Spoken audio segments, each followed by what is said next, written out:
नमस्कार दोस्तों, मैं हूं राघवेंद्र सिंह राजपूत और आप लोगों का एक बार फिर से बहुत बहुत स्वागत है संतुलित ज्ञान में। दोस्तों, जो 10th क्लास की टेस्ट सीरीज चल रही है उसकी हम ये सेकंड या थर्ड वीडियो लेकर आए हैं, जिसमें हम इसके दीर्घोत्तरीय क्वेश्चनों के बारे में बात करने वाले हैं। दोस्तों, फर्स्ट वीडियो में हमने इसके ऑब्जेक्टिव टाइप क्वेश्चन देख लिए, जिसमें सारे ऑब्जेक्टिव सॉल्व किए थे, और सेकंड वीडियो में हमने ये 2 नंबर वाले क्वेश्चन देख लिए थे। तो अभी हम कहाँ से स्टार्ट करेंगे?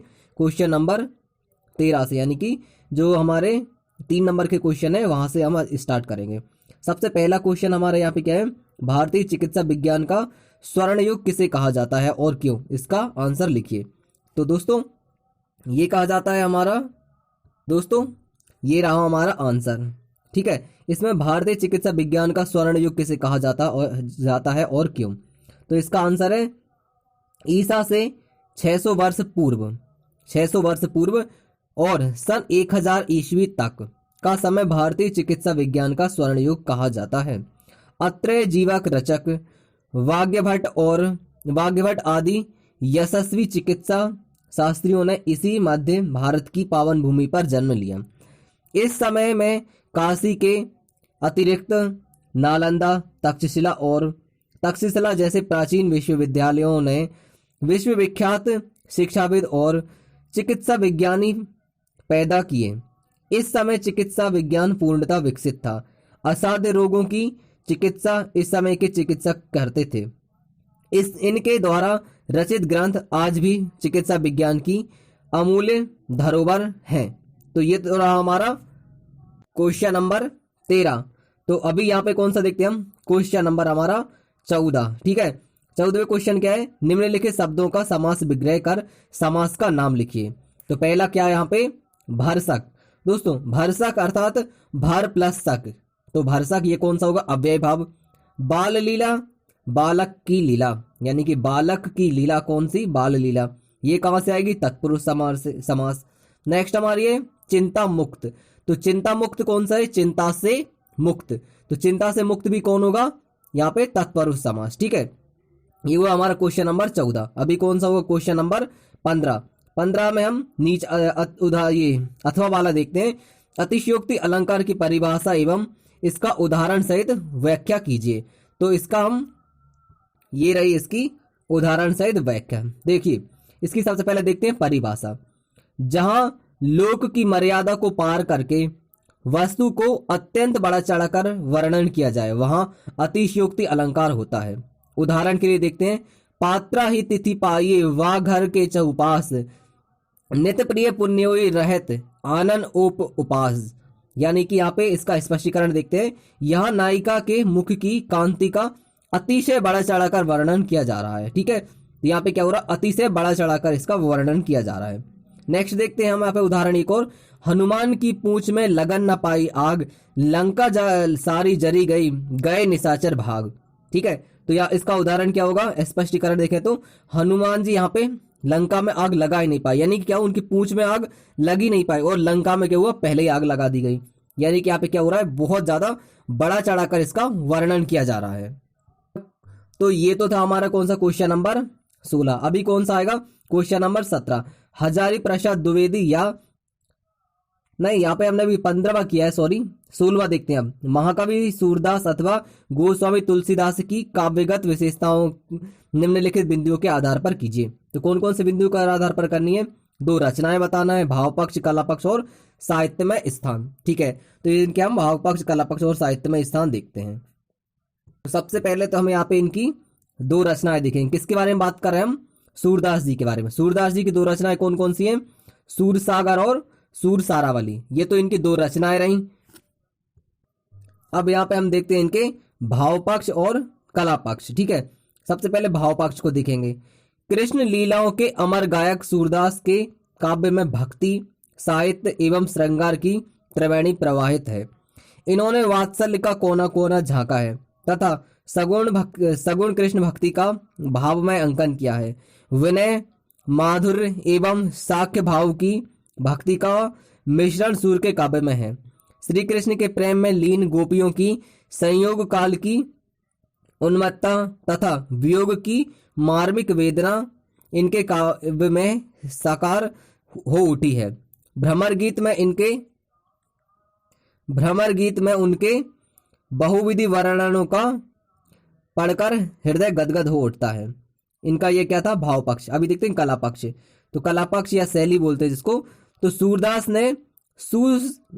ने सुललित एवं माधुर्यमय ब्रजभाषा में काव्य रचना की है। इनकी भाषा में सरलता, तरलता, सरसता, मधुरता एवं स्वाभाविकता के सर्वत्र दर्शन होते हैं। व्यंग, वक्रता तथा वाग्य वेदग्ध सूर की भाषा की विशेषताएं हैं। सूर ने गेय पद शैली को अपनाया है। इनके पदों में भावुकता, तीव्रता एवं संगीतमकता का उद्भव समन्वय है। साहित्य में स्थान देखते हैं। तो साहित्य में स्थान, सूरदास भक्ति काल की कृष्ण भक्ति धारा के प्रतिनिधि कवि हैं। वे वात्सल्य तथा श्रृंगार रस के औचार्य हैं। इनके भाव में सभी रसों का परिपाक हुआ है। ब्रजभाषा को संतुलित काव्य भाषा बनाने का श्रेय सूरदास को है।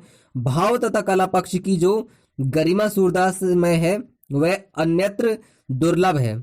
सूर वास्तव में हिंदी साहित्य काश के सूर अर्थात सूर्य हैं। तो ये कौन थे, सूरदास जी के भाव पक्ष और कला पक्ष। अगला क्वेश्चन देखते हैं हमें। ये रहा हमारा अगला क्वेश्चन, ठीक है। कौन के बारे में, हजारी प्रसाद द्विवेदी अथवा रामवृक्ष वैनी कन्हैयालाल मिश्र का साहित्य परिचय वर्णन कीजिए निम्नलिखित बिंदुओं पर। पहला, दो रचनाएं, भाषा, शैली और साहित्य में स्थान, ठीक है। तो हमें इनके बारे में लिखना है यहाँ पे। सबसे पहले हम देखते हैं इनकी भाषा। तो ये रही इनकी भाषा। बेनीपुरी जी की भाषा के के जादूगर कहा जाता है। किसको, भाषा के जादूगर कहा जाता है इनको। आपकी भाषा सरल, शुद्ध, साहित्यिक तथा विषयानुकूल खड़ी बोली है। उन्होंने तत्सम, देशज, विदेशी सभी प्रकार के शब्दों का प्रयोग किया है। बेनीपुरी जी की भाषा में बिंब, विधायकता का गुण विद्यमान है। बेनीपुरी जी की भाषा में क्रियाओं का अभाव है, वाक्य छोटे छोटे हैं। भाषा में ओज गुण भी विद्यमान है। आपने ध्वन्यात्मक शब्दों का प्रयोग बड़ी कुशलता से किया है। शब्दों के लाक्षणिक एवं व्यंग्यात्मक प्रयोग में भाषा को गंभीरता प्रदान की है। अलंकार भाषा के सौंदर्य को बढ़ाने में सहायक हुए हैं। लोकोक्ति एवं मुहावरों के प्रयोग से भाषा में सजीवता आ गई है। ये तो इनकी भाषा थी। इसके बाद देखते हैं कि शैली। तो इनकी शैली क्या थी, शब्द शिल्पी रामवृक्ष वैनीपुरी की शैली का चमत्कार उनकी रचनाओं में देखा जा सकता है। उनकी शैलियों के प्रमुख रूप इस प्रकार हैं। तो आपको यहाँ से नहीं लिखना, केवल यहाँ तक ही लिखना है इनका, ठीक है। देखी जा सकती है तक, ठीक है। अगला क्वेश्चन है हमारा क्वेश्चन नंबर 20, जो कौन सा है, अपठित गद्यांश, ठीक है। इसको हम पढ़ते हैं। मनुष्य का जीवन बहुत संघर्षमय होता है। उसे पग पग पर कठिनाइयों का सामना करना पड़ता है। फिर भी ईश्वर के द्वारा जो मनुष्य रूपी वरदान निर्मित इस पृथ्वी पर हुई मानव धरती का रूप ही बदल गया। यह संसार कर्म करते रहने वाले मनुष्य के आधार पर टिका हुआ है। देवता भी उससे ईर्ष्या करते हैं। मनुष्य अपने कर्मबल के कारण श्रेष्ठ है। धन्य है मनुष्य का जीवन। उपयुक्त गद्यांश का उचित शीर्षक बताइए। तो इस गद्यांश का उचित शीर्षक क्या होगा, संघर्ष, ठीक है। इसका जो होगा उचित शीर्षक होगा संघर्ष। और इस गद्यांश का सारांश बताइए। तो सारांश होगा मनुष्य को संघर्ष करते रहना चाहिए, ठीक है। और नेक्स्ट क्या है, थर्ड क्वेश्चन, मनुष्य किस कारण श्रेष्ठ माना गया है। तो मनुष्य अपने कर्म बल के कारण श्रेष्ठ माना गया है। ये था हमारा क्वेश्चन नंबर 20। अगला क्या हमारा क्वेश्चन नंबर 21 और क्वेश्चन नंबर 22। दोस्तों, अपने विद्यालय के प्राचार्य को शाला शुल्क के से मुक्ति हेतु आवेदन पत्र लिखिए। 5 नंबर में ये एप्लीकेशन है, तो ये आप लिख सकते हैं। तो आप यहाँ पे एप्लीकेशन और ये क्या है हमारा निबंध, ठीक है। ये दो चीजें हैं जो आप लिख सकते हैं। इनके लिए मैं यहाँ पे लेकर नहीं आया हूँ। यदि आपको फिर भी इसमें दिक्कत आए तो आप मुझे कमेंट बॉक्स से कमेंट करके बता सकते हैं। मैं आपको इसका क्वेश्चन या डिटेल इसकी दे दूंगा। आपको वीडियो कैसी लगी मुझे कमेंट करके जरूर बताएं। साथ ही आपको कौन से सब्जेक्ट में कौन सा क्वेश्चन नहीं मिल रहा है या कुछ भी इससे रिलेटेड दिक्कत हो तो आप मुझे जरूर कमेंट करें। साथ ही वीडियो को लाइक करें और अपने दोस्तों के साथ शेयर करें जिनको इन क्वेश्चन को लेकर दिक्कत आ रही है। तो वीडियो देखने के लिए आप लोगों का बहुत बहुत धन्यवाद। Thank you.